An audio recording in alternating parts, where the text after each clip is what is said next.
This meeting is being recorded. I can't. Okay. And we're going to Facebook.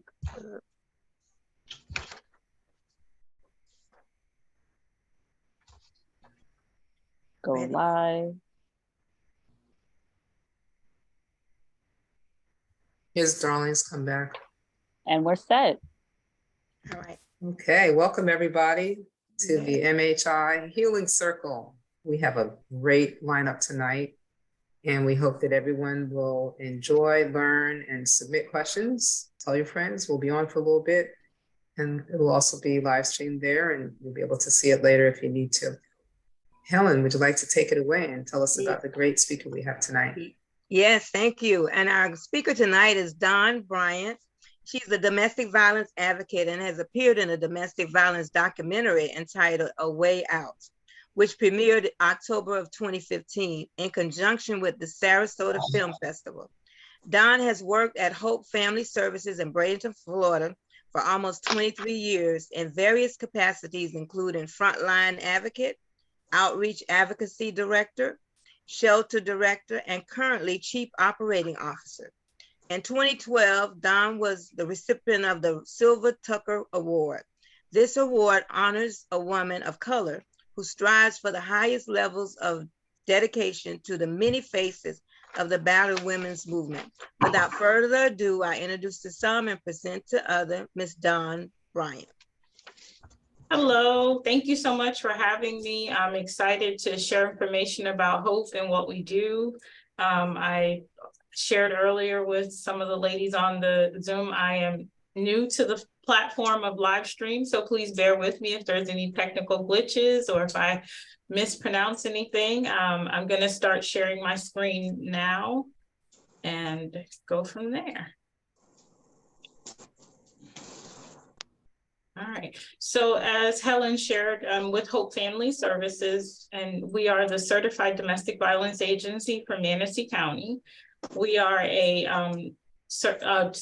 we're the nonprofit center. Oh, I am so sorry, I'm so jumbled right now. Hope is one of the 41 certified domestic violence centers in the state of Florida. We serve victims and survivors of domestic violence that are involved in intimate partner violence in Manatee County. All services are free and confidential, and we do help in other counties, but Sarasota, Tampa, different counties have a certified domestic violence center as well as sister agencies. So in Sarasota, it would be SPARCC. In Tampa, it's the Spring of Tampa Bay. In St. Pete, it's CASA. So if someone is listening and they're in one of those areas, there is a center usually within driving distance of most. In some of the rural areas, those centers cover multi-counties because they're smaller counties. But usually, like I said, you're pretty close to a domestic violence center anywhere in the state of Florida. And the services run under general operations. We have like basic services that we all have to offer, free and confidential services. We are an empowerment-based organization, so we are survivor focused. So our program is based around the needs of the person we're working with. We're on the journey with them. We're not ahead of them. We're not behind them. We're with them on the journey. Our mission, of course, is to promote safety, strength, and well-being to those affected by domestic violence in Manatee County. And our vision, we want to help promote social change, ensure that everyone well, not just Manatee County, I would say wherever, if we can help promote change anywhere, we're a part of that. And have skills and information necessary to solve their own problems in a nonviolent manner. So we want to teach people how to keep themselves safe. We're not here to save lives. I know that's kind of what the unwritten talk is. We're here to teach people how to save their own lives. And I think that's one of the, I know this is kind of bittersweet, but why I love doing what I do is because I'm on this journey with people that are making such great changes and tackling things in their life. And we're teaching them how to navigate and equip them with tools on their tool belt to do what they need to do for them. And so the goal at the end of the day is hopefully to eliminate domestic violence. I tease all the time and say I would gratefully go do something else if domestic violence went away. Unfortunately, that's not what we're faced with today. I'm sorry. So that's not what we're faced with today. So I'm here and I'm going to continue to do the work as long as I can and as long as I'm needed. So our services are provided regardless of, race, gender, sexual orientation, disability, ethnic, any, we don't have any biases. Our services are going to be provided no matter what you bring through the door. If you say you need our services, we're going to help you in the ways that we can. So let's talk a little bit about what is domestic violence. And so, there's a definition for it, of course. Domestic violence is a pattern of behavior, and it's one partner using force and manipulation to control another partner, usually intimate partner relationship. And usually the core of domestic violence is focused around power and control. So it's one partner wanting to use control and power to keep that, to get their partner to do what they want them to do. Domestic violence does not discriminate. Contrary to popular belief, it touches people of any race, gender, sexual, religion, educational level, or economic status. The victim or perpetrator of domestic violence can fall anywhere in the spectrum. And so sometimes people think that domestic violence is like a lower socioeconomic issue, or maybe of certain cultures or backgrounds or races, and that's not the case.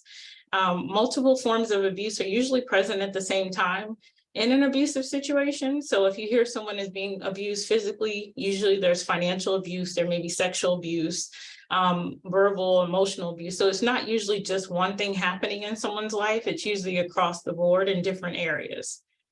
And there are some of the different types of abuse that, the hardest one for us anymore is digital with technology. There's so many things to do that people can do at the, touch of a screen, that they can gain access to their partners. They can gain information on their, one keystroke on my phone and my partner could see everything that I'm doing if I just open an email. There's tracking devices that cost $20, those air tags now people are using to track their luggage. Abusers are using those to track their partners, and they're almost unseen because they're so small. They're probably about 2 inches around, and you can put them anywhere and be able to keep tabs on your children, your partner, the car. So you got religious abuse, financial abuse, psychological and mental abuse. So those are some of the different areas that are used to control from one partner to another. And some of the key points about domestic violence, like I said before, it is rooted in power and control. It's not necessarily the batterer wants to beat their partner or harm their partner. They want to have control over their partner. And so sometimes it doesn't even take physical abuse to get control over your partner. Sometimes it's just threatening to share with your family something about you, or threatening to share nude photos of you on social media, or maybe calling your job and telling your job certain things about you. And so you would be more willing to do what your partner is asking you to do or not do to keep them from saying or doing certain things. Battering is absolutely a choice. Sometimes people say the abuser is crazy or they have mental health issues. And that could very well be the case, but battering is definitely a choice. The abuser chooses when, they choose where, they choose how, they choose why. So they are usually in exact control because of all of those things and the elements that line up. And so it's not usually someone is losing control and they're crazy. They're actually very much in control and know what they're doing. The violence is the responsibility of the one who perpetrates it. It is not the victim's fault.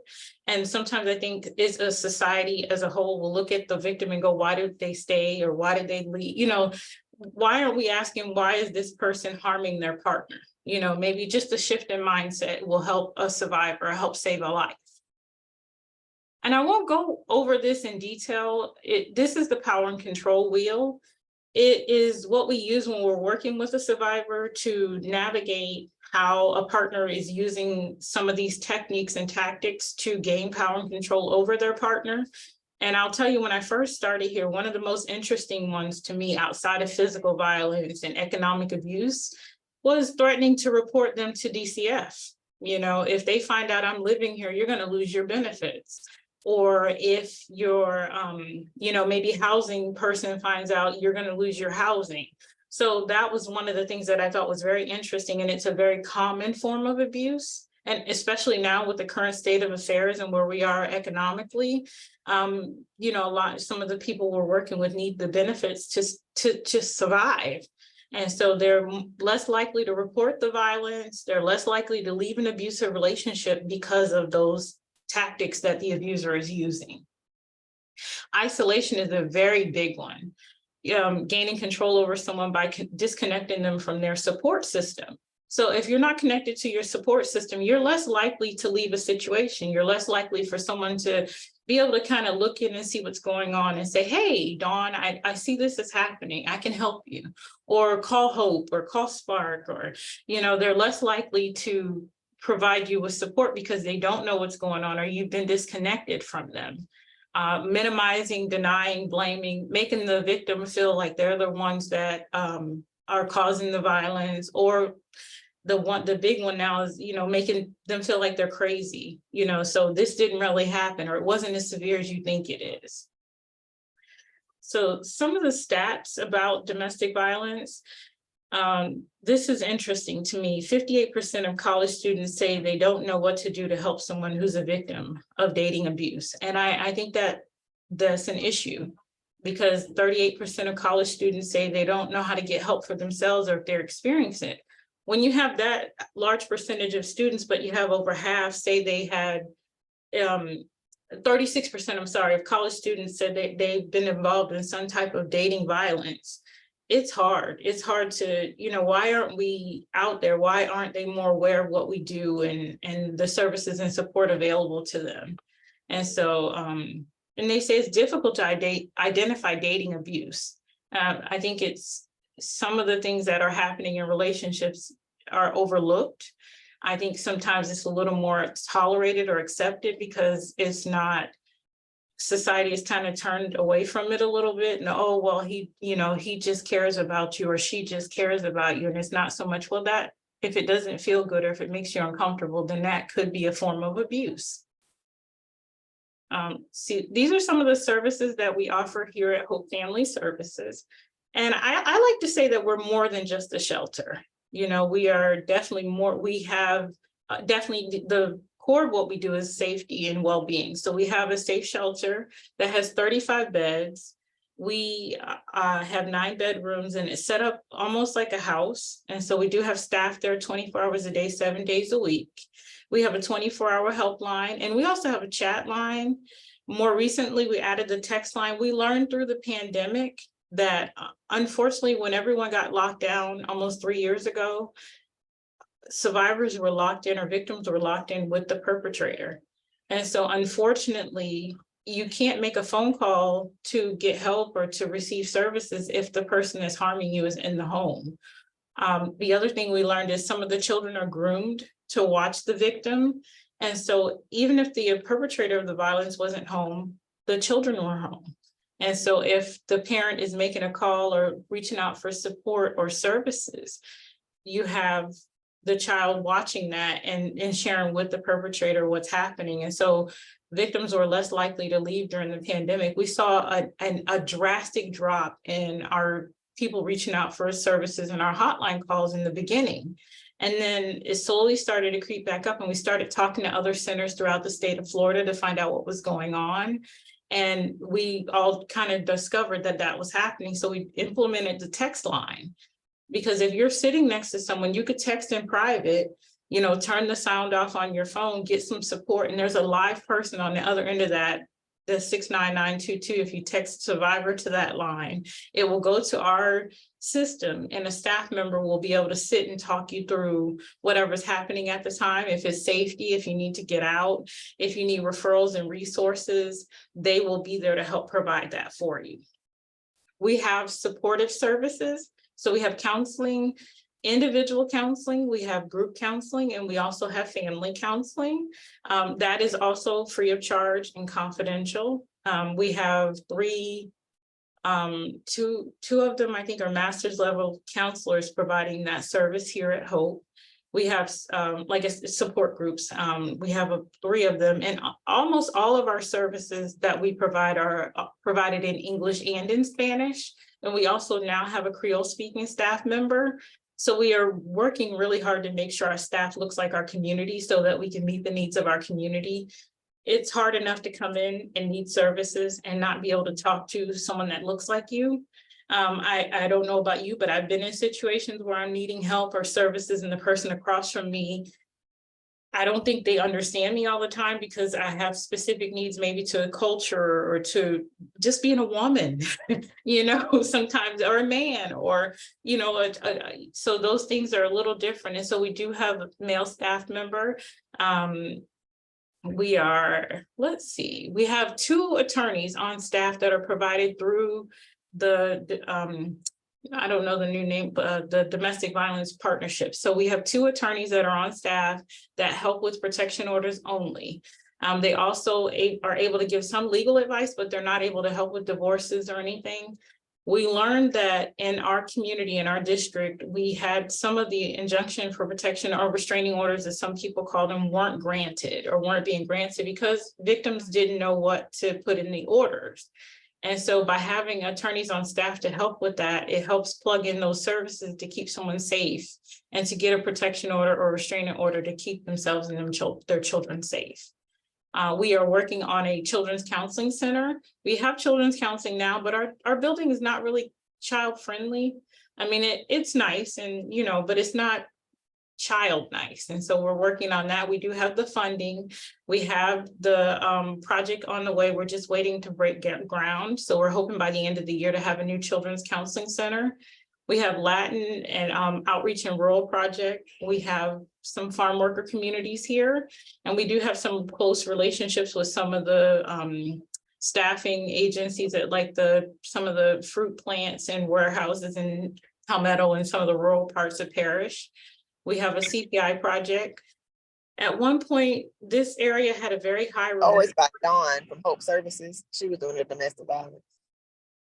So please mute yourself if you're not for the speaker. So at one point, this area had a large removal of children in homes that were experiencing domestic violence. And so the hard part with that is you have a child that is in a home and all of a sudden, maybe one parent is removed because they're arrested. And now, you know, maybe the CPS investigator has decided that the non-offending parent didn't protect the child. So then the child was being removed from both parents. And so our goal is to try to help navigate that system so that doesn't happen, plug in our resources, help kind of be a liaison between the victim and also the child protection investigator to keep the child with the safe parent. And we've had a very great success rate with that project.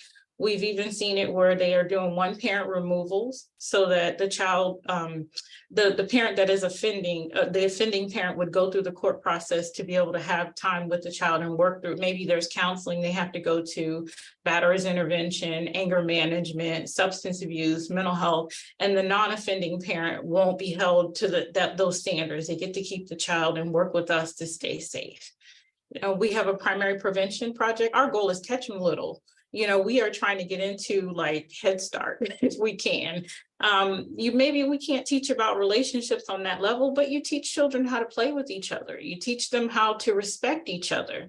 If you implement those thoughts and ideas at an early age, have more of a chance to help them grow in a way that they learn how to like problem solve and how to respect each other's boundaries and all the things that I think at one point was overlooked for children because they're just children. Not really, they're sponges, they're absorbing, they're learning. So let's reach them early. But our primary prevention project right now, we do work with middle school up. We used to be able to go into the schools, but unfortunately through the pandemic, that kind of went away, and we've been working closely with the school board to try to get back in. But we do work with other organizations that provide teen-related services like Teen Court and some of the youth shelters to go in and provide information on teen dating violence and healthy relationships and things like that. We provide advocacy, which is a big part of our services. And advocacy for one person can look different from, you could have 10 different people with 10 different needs. Today, the smallest thing I've done for someone is provide diapers. And the biggest thing we've done is help someone relocate to Puerto Rico. So, and everything in between. So we go where the person is and we try to meet those needs based on what they feel they need to be safe. And like I said, sometimes it's just, I need some hygiene items, and other times it's, I need to leave the state. So that our advocates work very closely. We have advocates that work on economics. So if someone has maybe an underpaying job or they're unemployed, she works with them to try to help them get where they are to where they want to be. She looks at education so that if there's any resources or financial assistance in the community for someone to gain a trade, or if they want to go back to school. And then also we, trying to build relationships with private landlords and different things to try to navigate services that way. We have staff just for that. And then that's the economic empowerment program. And then we have our Hope Chest thrift store. And so all of our survivors are able to shop in, our victims or survivors are able to shop in that store for free, anywhere from socks to a couch or a bed. And so the donations, they do come in, and some of them we do sell because we have to keep the store open and running for when someone needs it. But any one of, whether they're in our shelter or coming through our outreach office, is able to shop for free. And the next couple of slides, you'll see some photos of our shelter. And so, so that way, if you or someone is in need of service, those are the offices where the advocates will meet with someone. This is my favorite room. This is our book nook. And it's also our teen room. So in that area, I don't know if you can see right there, there's a video game. I don't know one from the other. I know what a Wii is, and that's as far as my knowledge goes. But I think we have like an Xbox and a PlayStation for the older children. And then this is our children's playroom. These are some of the volunteer groups that come in from time to time, and they help us deep clean and, keep the shelter nice and welcoming for families coming in. And this is the living room on the left side of and then the adult room. So that room, we don't have a TV in there. So if someone wants to take a nap, they want to meditate, someone has to work from home or do a job interview, they're able to do that in a quiet place without the distractions of a busy shelter. And of course, you have to have a laundry room if you have a shelter so that people can do their laundry. Hygiene items, we keep all of the hygiene items out and available. When someone is living in our shelter, we really want them to focus on, we really want them to focus on saving their money. And so we provide pretty much all of the needs when they're there, from food to hygiene items, the Hope Chest for clothing. We can help with gas cards. We have bus passes, although right now in Manatee County, the buses are free, which is a great thing. But when and if they go back to needing it, we keep bus passes for that reason. We're even mindful of dietary restrictions. If there is like religious restrictions or just ethnic foods that people like different from what we buy, we're mindful of that. My most interesting shopping trip was a vegan hot dog. She was a 9-year-old little girl, and she was adamant about having a vegan hot dog, and I was going to make it happen. And so, it seems small to us, but it's big to them. While the families are living with us in shelter, we try to recognize all the same things that would happen out when they're home. So from holidays to birthdays to whatever they celebrate, we do back to school parties, we celebrate report cards, you name it, we try to make sure that we keep life.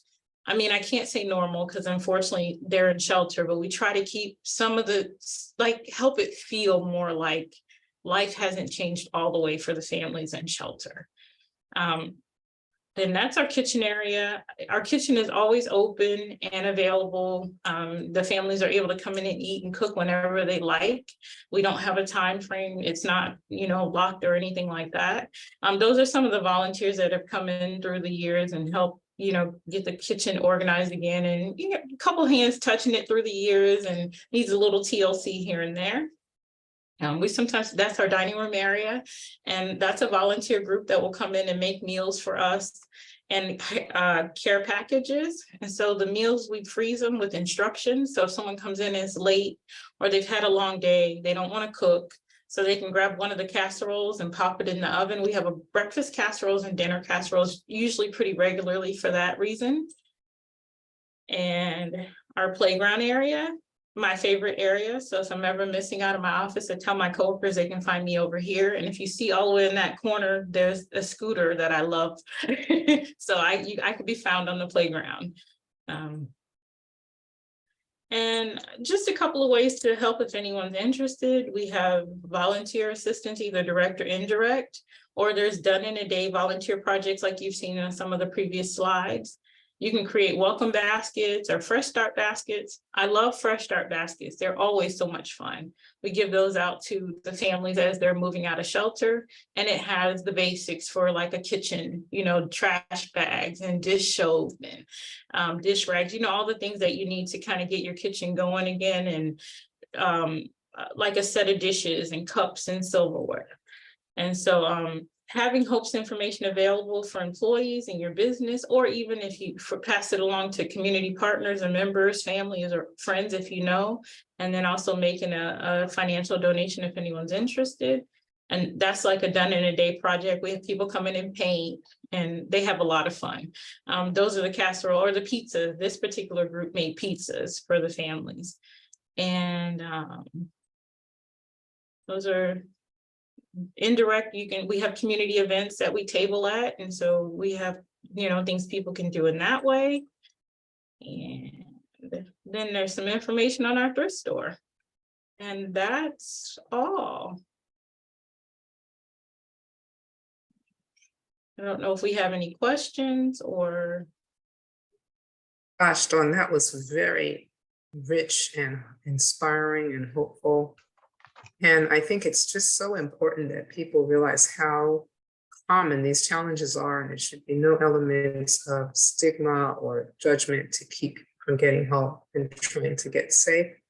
And also for people who may know of someone struggling with this, to not judge them. You never know the details of the situation. Sadly, unless if we have a really well-planned, thought out and supported extrication or escape, it can end up in tragedy because maybe the person has to stay because they're afraid for the safety of their children, they're afraid the safety of the rest of their family, and it's like 1/3 of women, is an example, have some history of having been victims of domestic violence, and it's fairly ubiquitous in our society. I'd like to know, I got a question here that, could you repeat the key contact survivor, like if somebody's in a situation? I mean, the whole thing about grooming the children, I mean, the levels of deviousness, it's frightful. But what's that contact number? Like if people can just text and the code word, so that if they're trying to get help, that they kind of do it in a way that nobody really kind of knows what they're trying to do so they can get the help. Right. I appreciate you asking that. The information is on the screen right now. And I'd like to kind of circle back a little bit. When you say the hard part, 1 in 3 women have experienced domestic violence at some point in their lives. And I think it's probably slightly higher than that. I think those are just the ones that we have information on or records of. And I got to tell you, close to 90% of the people that are killed leaving a domestic violence situation aren't ones that have had contact with a certified domestic violence center. So we know what we do is working. My concern is, how do we reach the ones that we have, that before it gets to that point? What is it that we can do as a community to make sure that even it sounds like a small percentage, but any percentage of women or survivors are being killed by domestic violence or intimate partners. How do we get to them to help teach them, things so that this doesn't happen? And the majority of people that are killed leaving the relationship, and so when you hear someone say automatically, why doesn't this person leave? Well, probably because of that and so many other things. It's not usually just one thing. That's a big part of it. Sometimes survivors are tied to abusers for financial reasons, for support, for lack of support, for, I had a lady, she was telling me that he said if she leaves, he was going to kill her whole family. And so she was staying to protect her family. And so we don't know what someone is going through. And that's why it's always best that if you come in contact with someone that is in need of services, that you refer them to the experts in that area, because we are trained to ask those questions. We're trained to recognize certain things. We do a lethality assessment. We do a safety plan with every survivor that comes through the door. That's the core of our services, our safety planning. And that could make the difference between life or death. I hear sometimes other agencies or other, not domestic violence agencies, but other service providers say, well, you just leave, go to HOPE. I'm like, well, let us talk. Let us kind of help navigate, see what that looks like. Are there weapons in the home? Has this person been suicidal? Are they on any substances, any mental health issues? Those all elevate the safety of a person. And so if you're not trained to ask the right questions to help navigate that journey, maybe someone can leave, but it has to be planned and thought out. You know, you can't just look at an abusive person and say, oh, by the way, I'm leaving you tomorrow. You know, tomorrow may not come. That's right. That's right. And it's important to prevent tragedy. And I commend you to have the training. And that's part of why our care navigators, many of them are on. And Helen Neal, who does the resilience training for all of our team, as well as people that we work with, are there to help guide people to services like yours and work together, because there's so many variables. And sometimes people feel cornered because they just don't know about other resources that are out there to help them. Or they got connected in so young, they never had a chance to sort of be on their own as a grown-up and to manage and to know that there's people that believe in them and can help them to do that. And, you know, we all have had stories and gone through experiences. And I think that's part of why we come at this so real, because we understand it. We get the feel, you know, we get the terror, but we also get the courage. And we also understand that with faith and with following good advice and good information, you can find that way. And that's what we stand here to reach out to everyone listening to this. You can find that way. We found our way. You can find that way. And none of it is easy. But I think what you bring up, Dawn, is so important. We have to take the judgment out of it. And we have to recognize this pandemic was really, really hard on everybody on so many ways. And so if there was things that were fragile, or relationships that were sort of just iffy already, then you have the financial strain, you have the mental strain, you have the sickness strain, you have the grief strain, you have the job, you have the kids in and out of school. You know, it's been a lot on people. Yeah. So maybe something was kind of okay, but now it's gotten really, really bad. And maybe people need some therapy to work through and figure it out so they're not stressing on each other. And maybe it's salvageable. Not everything is unsalvageable, but if you are not safe and your children are not safe, you have to figure out how to get safe. And taking advantage of this kind of service, calling the helpline 941-755-6805, or texting that survivor line 69922, that you may find some hope at the end of the rainbow. You know, Helen, I know you deal with a lot of this in the groups that you're running. Did you want to weigh in? Yeah. I agree wholeheartedly, because even with the information that you gave out, a lot of people don't even know they're in a domestic violence relationship, because if it's not physical, they don't think it's domestic violence. Like I'm dealing with someone that's verbally abused, and I'm saying, well, that's abuse. Well, that's not abuse, but now she's having mental depression and all this other stuff going on. So I'm so glad that you are sharing this, because the information needs to go out so people know the difference. I was so glad when I saw your list of the different kinds of domestic violence, because you know we don't ever see it like that. So that was so good with the finance and all the other, the intimidation and all that. It was very good. So no, I'm with you 100%, because you know I back y'all. I'm a product of the spring myself, so I've been in the shelter myself. You know, back in '96 in the spring of Tampa Bay. So I really admire and want to support. Now, I ask you all out there to please help support Hope, as well as Spring and the one over in St. Pete. What is it called? CASA. Yeah, they're very, very good shelters that really help you, because they help me and my two boys get on our feet. Right, You know, right. yeah. Thank you for sharing that. You know, the one thing you brought up, Helen, when you talk about the different forms of abuse, I think because the physical is so right out there, you can see the bruises, you can feel the wound. Those sometimes are, maybe, I don't want to say, you can navigate a little with emotional, mental, physical, verbal abuse. It's gray. It's not black and white. It's not clear to know what's happening. So when you say people don't know, I had a lady who her husband was taking her keys and hiding them. She called the police one day and he was arrested for false imprisonment, you know, taking the phone, you know, different things. And so had no idea. Actually, that held a heavier charge than the actual physical abuse. That's a felony. And so some people don't even realize that that's a crime, or that it's a form of control and manipulation and abuse. So thank you for pointing that out. Yeah, you're welcome. Welcome. All right. Do we have any questions on Facebook or anywhere, Onyx? I don't know if she's still with us or not. or in the chat? Anything else? I'm gonna check. I want to know, how do the children do? You have this emphasis, I mean, it's got to be really difficult when kids are caught between the parents and when there's an unsafe thing like this. And, do you have any statistics on kind of how you follow up these kids and how do they manage in school? And do they do better at not continuing the cycle of the violence, which unfortunately often happens?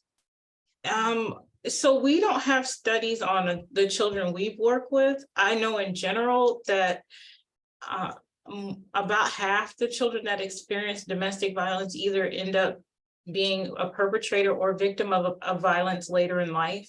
And I don't have specific numbers to speak to the ones that maybe had counseling or supportive services in place. I definitely would be interested to see what that looks like, but we don't have any specific numbers on that. But we do know more than about half the children that experience domestic violence are, at some point involved in unhealthy domestic violence related relationships. And the sad part is most of the time you can start to see that pattern of behavior established by the age of 12. And, so it's a little unfortunate, Wow, that's deep. And then the whole thing with bullying Mhm. and how it comes out in other ways, and the substance abuse epidemic, which is often poorly directed, incomplete treatment of mental health issues. But we have to look at the behavioral ramifications of that, because the person could be one way. I mean, look at this whole thing with Rupert Murdoch.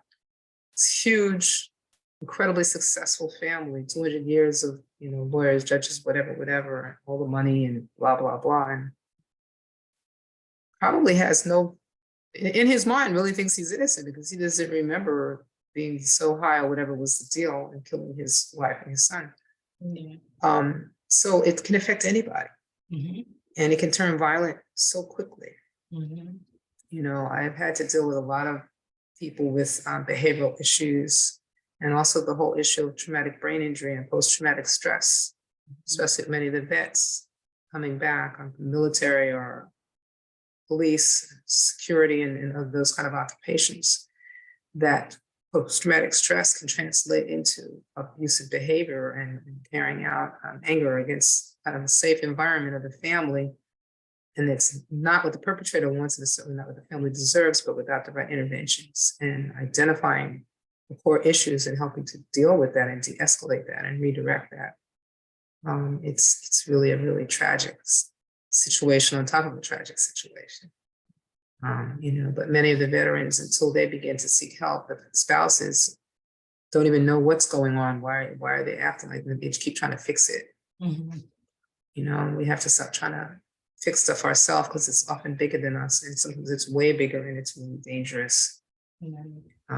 And yet at the same time, I've seen people who are one way, totally out of control, totally violent, et cetera, and in a whole other way, once we've been able to get medications on board, get the right behavioral modification program going, get the right kind of diet as well, and other activities. Like even a gym membership for some guys has been just like a way for them to put all that energy into, literally beating on the boxing bag, Mhm. and they redirect it appropriately because they're just so full of anger, and they have to find another way to channel that and deal with that. And what are they mad about? But recognizing that you have to manage your anger. That anger does none of us good when it's in excess over time. It's detrimental to our body and to our physiology. So how do we better redirect that? So do any of the navigators have anything to add? Hi, I'm Darlene with MHI. I just wanted to add that I've been in the domestic violence circles throughout my years as I was younger. I thank God that I'm not in it now, but it was a difficult cycle, and it with me started at childhood, seeing your mother and father, go through the fights and the drinking and stuff, and I got to the point where I thought it was okay to hit your significant other, and my father would always say, I beat you because I love you. I had that kind of upraising, but I learned, as I, got way older, and people helping me, like organizations like Hope, helping me to start loving myself, to realize that I'm not a rug, I shouldn't be walked over. And it's a blessing. But like it's hard to reach out to people because, like you said, you wouldn't think that somebody would do some of the things that they do or say some of the things that they say, or even think that that was possible, that they were doing all that. He doesn't really mean it, or she doesn't really mean it. That's just the way they are. And you're used to doing that till finally something ticks and cracks, and that's the end of it. But listening to you and seeing the progress that you're doing in the community is really wonderful. And I commend you for all the help that you're doing in our in the neighborhoods and things like that. Thank you. Well, thank you so much, Darlene. We don't get where we're going by ourselves. It's definitely a community effort. And, Right. so being a part of, a panel like this and discussions and being invited to talk about services and how to help and sharing information, it takes all of us as a community to help the community. And I just want to thank you for sharing your story and your journey. And I'm, so happy to hear that you were able to, do what you needed to do for health and well-being. And that's a thank you so much. And what you talk about, we learn as children usually how to navigate the world through our parents or through our whoever the adult figure is in our life. And unfortunately, if that adult figure hasn't implanted in us what it looks like conflict resolution and those coping skills needed to navigate this world as a child going out into the world as a young adult, we take what was instilled in us at home out into the world. And like you said, until you know better, or someone takes some time to teach you something different, or your own willpower to learn different. And sometimes people aren't able to. And so I'm just so grateful to hear that you were able to. Thank you. Thank you.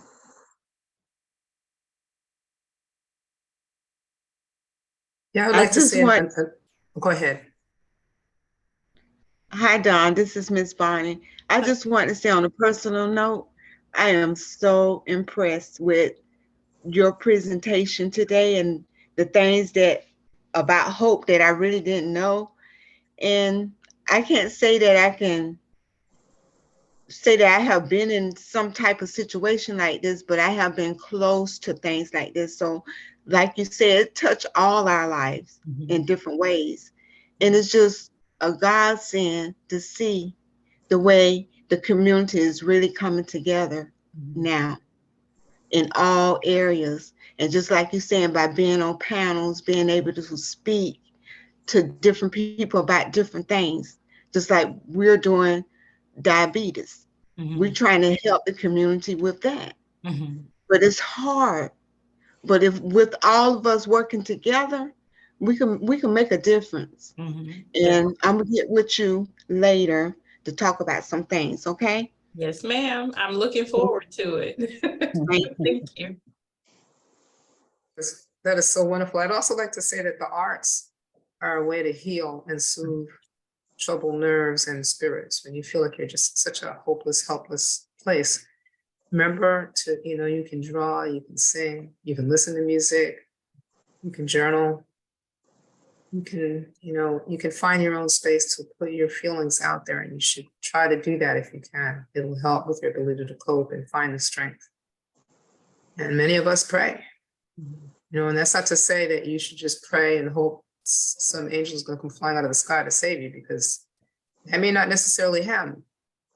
What somebody shared with me is, the idea that, sometimes people pray, but then they don't listen when God sends the message and the messengers and opens the door, And so I think we have to really remember to be proactive. And the first step is doing this, getting the information, sharing the information, being real.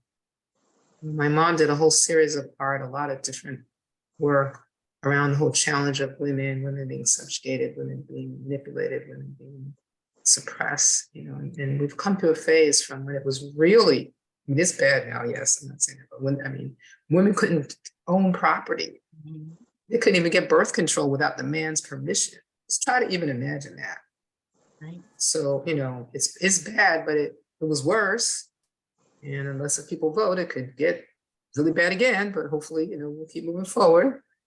And just try to keep perspective that our grandmothers survived stuff that we can't even imagine. And so, and I speak to the female gender only because it's preponderant in terms of the physicality, but that's not to say that it doesn't happen. Certainly to men, LGBTQ community, trans community, that's one of the biggest communities that suffer significant amounts of domestic violence. We must recognize that it's, any human can be the victim of abuse of power, emotional abuse, et cetera. And that we stand with all human beings, that everyone deserves to be treated with respect and to be loved, and to have their emotional needs met and to be safe. And we just want to help stop those cycles. Sometimes people just don't even know, they have no script. This is all they know. It's what they come up in. What you see on TV is constantly violence, domination, overpower, and we have to decide to change that. We're one human family. We have to love one another. And love, as Darlene says, is not violence. That's the language of, slavery passed down through generations. That's not our language. So we can change that. So great. I mean, I think, are there any other questions or comments? It's been a great session. I just want to share one fact about the LGBTQ plus community. The battering rate is almost similar to that of the like heterosexual relationships. What we see there, I don't have any studies behind it, but my experience is that it seems to be more severe. The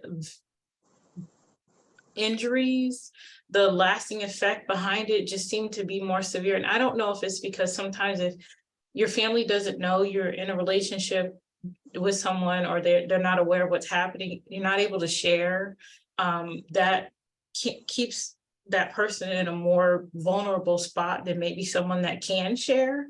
And so we see that as, like I said, that rate is parallel, that the numbers but actually the injuries I see are elevated than in a heterosexual relationship. So if you have someone or someone out there that is experiencing it, services and need it, we're here. And like I said, free confidential services. You don't have to share your name if you don't want to. You want to come in or you want to call and talk to someone, you can talk and not have to share it as much to get your needs met or to get a safety plan in place. So please reach out, or please have the person reach out if you know that's happening. Thank you, Tom. I think it's very important that we speak to everybody, because you're right, there's multiple layers in terms of the lives that people are leading in. Right. This whole issue of judgment I let that go. Yeah. And women of color are 22 times more likely to experience domestic violence than non-women of color. And so that to me is so concerning, such a difference in the rate and experience. And I don't know, maybe it's lack of resources, lack of support in the community. I'm not sure what it is, but 22 times more likely to experience domestic violence. And that is just sad to me. It's heartbreaking. It's unbelievable. Well, gosh, thank you so much. I really feel like this was a rich, important session. I hope that you will also share with the people that you deal with about our incredible Project Hope giveaways. Angie, I don't know, would you like to mention, if you're able, if we have another one coming up soon? I'm having some issues. I have not gotten my delivery as of yet. So Markia is working on that for me. Okay, but normally we are doing the Project Hope deliveries. Could you tell a little bit about what that is and the kind of things we're giving away and where they can find out information when we're going to be doing them? Yeah, Project Hope is an organization that gives back to the community. They give out feminine hygiene products. They give out diapers. They give out cleaning supplies, paper towels, toilet paper. I mean, it's a great organization to be able to give back to the community because it's such a great need that people need different items and can't afford to buy them. And we do it at my church, at Bethlehem Bible Church, every second and third Thursday. Miss Bonnie has one in Onico, and I'm not sure the dates. I know it's Tuesdays and Thursdays. In the morning at Onico Methodist Church. But we usually put out flyers the week coming up too, so that people will know we're out there and we have supplies, and hopefully I'll get my delivery so I can get started back. And then we also have it up on our website, which is www.b-mhi.org, or just Google the Multicultural Health Institute in Sarasota, or follow us on Facebook.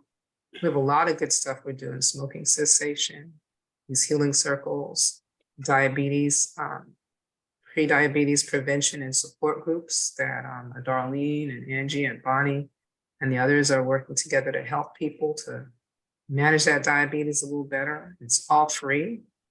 And we have a group at the library, and we have a group up at Onico, and they're virtual as well. We have a mind-body group that's starting.